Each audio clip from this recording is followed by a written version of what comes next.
Begin in 3, 2, 1, and then Thank you. That's a very good question. I have a good friend who was looking for a job, and the amount of money that he was offered was $5, $6, $7 an hour, somewhere in that range. And he's competing with people that are in this country illegally, some of which are here illegally, that'll work for extremely low wages. Congress has failed to deal effectively with the immigration issue and stop the flow of illegal immigrants into this country that are really driving down the wages that many of our people are getting. Also taking a lot of jobs that people in this country are willing to do, but simply can't afford to do it for the wages that are available. So immigration reform is an issue, but there's a whole myriad of issues. We talked about healthcare reform and lowering the cost of healthcare. Specifically, your question is, what can this office do, I think, here locally to help? And I'll use my experience as a member of the Florida Senate. I'm on the Enterprise Florida Board of Directors, and we've been trying to diversify Florida's economy, bring more high-paying, high-wage jobs to the state. I've used my office to work with the group on a foreclosure task force to help people stay in their homes.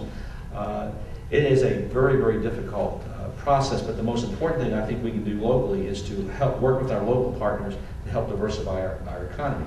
We cannot sustain our economy on agriculture, construction, and tourism. When there's a downturn in this country, we feel it more than any place else because of the stoppage of construction, the slowdown in the tourist industry, and so we have to diversify our economy. Our county commission is working on that here. I think the office of a member of the United States Congress can certainly play a significant role in helping to encourage more diversification of the economy, bringing more high-wage jobs here, more pharmaceutical-type jobs, more research-type jobs, more green technology jobs here. Thank you. Mr. Neal? I will, as promised, look past the next election. This is not something we can solve in the next 2 years. You will never attract high-paying jobs to this area in high-paying industries unless you have a healthy and educated workforce, and that doesn't happen in the 2-year term of a congressman. So those kinds of things need to be implemented now so that we can begin to educate and care for our workforce and attract those high-paying jobs. In the meantime, though, we may need a new WPA. It's tough out there. Folks are hurting really, really bad. And it may be that we have to go to the IROX project and make them park the bulldozers and just give everybody a shovel and put them to work. But you have to put people to work to make things improve in this economy. Without putting people to work, the misery will just continue. Thank you. In lieu of a concluding statement, I wanted to ask you this question to each of you. Name one leadership quality that's important to you and specify how you've applied that to either your personal or your professional lives. Why don't we go in reverse order with Mr. George, Mr. Neal, Senator Saunders, and Congressman Mack. I would have to say transparency. Transparency is simply that no matter what knowledge you bring to the table, what experience you bring to the table, that you are open and honest about all of your dealings, and that you make sure that everyone has access not only to you as a congressman, but to your thought process and to the process of government as a whole. Again, I can't stress that principle enough. Transparency is so important, and I think it's one of the main things that's lacking in Washington, D.C. today. How have you specifically applied it to either a personal or professional situation? In terms of both personal and professional situation, you can go back and you can take a look at the video that I've been compiling over the last year, and I think that speaks volumes. Not only is there the video on Google, but I've also spent a great deal of time in front of webcams on sites like Justin TV and Ustream, showing my personal and professional life as much as I could. So again, I may not be perfect in this regard, but I think that I have at least for the last year been living proof of how important I think transparency is, and trying to walk the walk in that respect. Thank you. Mr. Neal? I'm a volunteer. I'm a proud member of the Kiwanis Club of Cape Coral, and we do a lot of good things in our community. As a member of the club, I take my turn on Wednesday afternoon driving the Kiwanis truck. So if you call me on Wednesday afternoon, I won't be in my office. I'll be driving the truck. We're raising money to give away scholarships and support the Little League and the blood bank and just numerous services. I also attend to the Cape Coral High School Key Club, and as a volunteer, I've learned compassion to be able to see people that hurt and help people that hurt. And that's how I would treat you as my constituents when I represent you in the United States House of Representatives. I will look for places where you hurt and try and make it better because I'm a volunteer and I work hard for that. You know, some people just can't vote for a Democrat. I know that, you just can't do it. So if you can't vote for a Democrat, then please do me one kind favor. Gentlemen, vote for Congressman Back. Ladies, vote for Senator Saunders. My name is Robert Neal. I'm a candidate for the United States House of Representatives. I want to represent you in the United States House. Thank you, Mr. Neal. Senator. Thank you.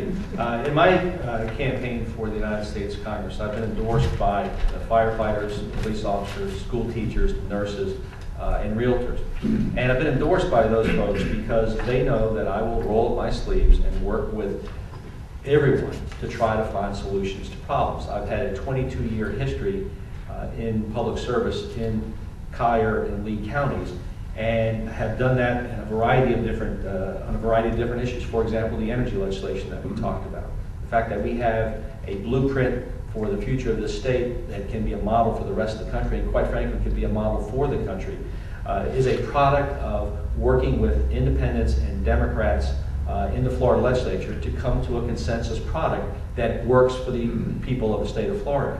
I have the ability to work with my colleagues, regardless of their political leanings, to try to solve problems. So I think the characteristic that I would say works in my favor the strongest is my willingness to put the interest of the community and the interest of the American people ahead of any personal gain or any personal political gain that I may have. I'm prepared to continue to do that as a member of the United States Congress and to work in the community to help solve local problems as well. Thank you. Congressman. I think it is about leadership, and what leadership, I believe, is taking a stand and that you believe in and fighting for it. And if you do that, people may say, I don't agree with you where you stand, but they'll appreciate that you're working hard for what you believe in. To give you an example, I think you asked for an example. When I was my freshman year in the Congress, and I still serve, I served on the Budget Committee. I was the only Republican to vote no on our own budget. And I did so for a number of reasons, one of them because we spent too much, even in our own Republican budget. That wasn't popular. The chairman of the committee at the time wasn't happy with me. But I think that standing up for what you believe in and doing it in a passionate way, again, not everyone's going to agree with you, but I think at the end of the day, they'll look at you and appreciate that you're fighting for what you believe in. And I gotta say this, that I think it's you cannot expect to have that kind of leadership position if, when you're running for office, you're willing to say and do anything to get elected, including telling the people that another candidate doesn't live in his home. It's the people ultimately will look at that as not leadership, but as a way to try to get a job. And I reject that. You need to stand up for what you believe in. You need to look at people in the eye, and even if you disagree with them, like on the bailout bill, and you need to take your lumps, but you need to be honest with people and lead. Thank you. To our candidates, thank you very much. To Editorial Board members, members of the public, and of course those watching this on news-press.com, thank you very much. Thank you. Thank you. Thank you.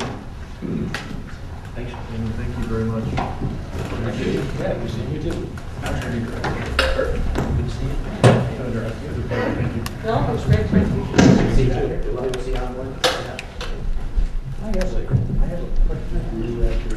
Hey, Chuck, how are you? Good to see you. I'm good.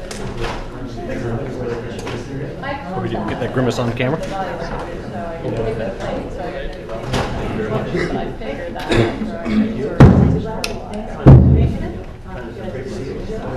Are you a campaign manager?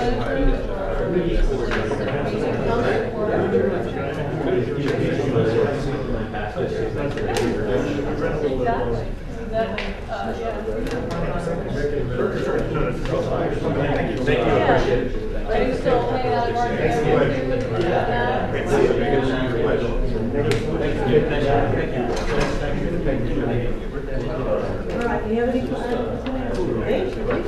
Questions about the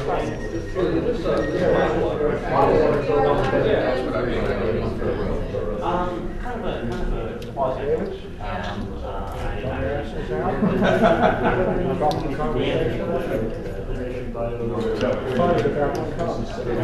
Kind of a quasi. They're great. They're great. We're doing so much. Love that stuff, don't you? How we doing? Good? Okay. Yeah, just go ahead and get a little footage. You were doing How you doing? Thanks for coming out. Great to see you here. Thank you very much.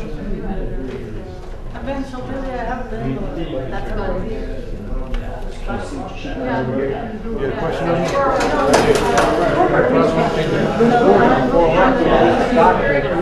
It had to do with the BlackBerry. I tell you, I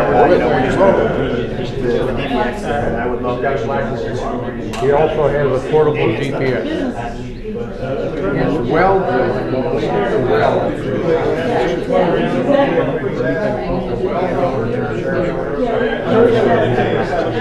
Oh, somebody happened to have a GPS. I need to locate this well for the local public health department. He walked over and his batteries on his GPS were... Say hello to the others. Well, and I don't even know. You can touch.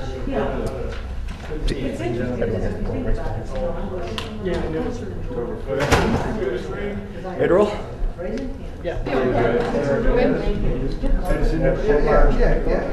Let's go.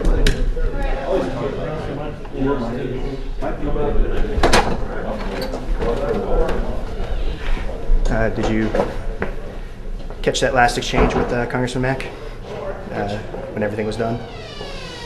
I just said, "Don't see you out on more of these." He said, "We'll see." I think I heard it. Yeah. So. Yeah, I know it's tricky when you're shooting. You get in that static mode where you're going back and forth, and then everything breaks. You got to kind of jump on the stuff that's going on after the break. Just we'll pause it. We'll at least.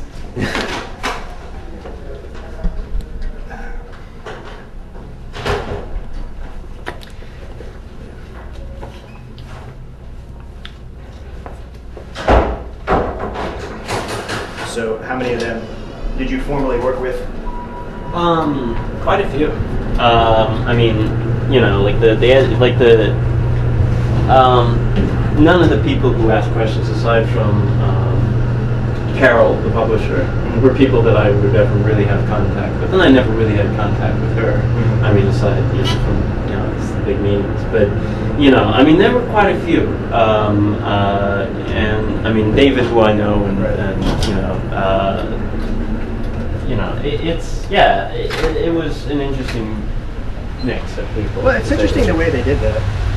I understand why they did the board method, because I think it looks a lot better on video than doing the individual candidates. But I mean, it's nice that they do that. And I mean, the fact that they are offering the video might be cool. And I think it's important that they have that. I mean, that they have it on, out in the public like that. Even though I think maybe for our purposes we prefer to have it one-on-one. I think the fact that it is transparent, it speaks to the heart of this campaign, and I'm glad you brought that up. So let me ask you a question. Just judging from your own experience and your own personal bias, how would you say, did you get a sense of which way the board might lean on this? I got a sense that, I really didn't get a sense one way or the other. I mean, you know, I tried to gauge some of the reactions just from, you know, looking at people's facial tics, what have you. You know, I really think it's going to come down to when they're in that room together and making that call.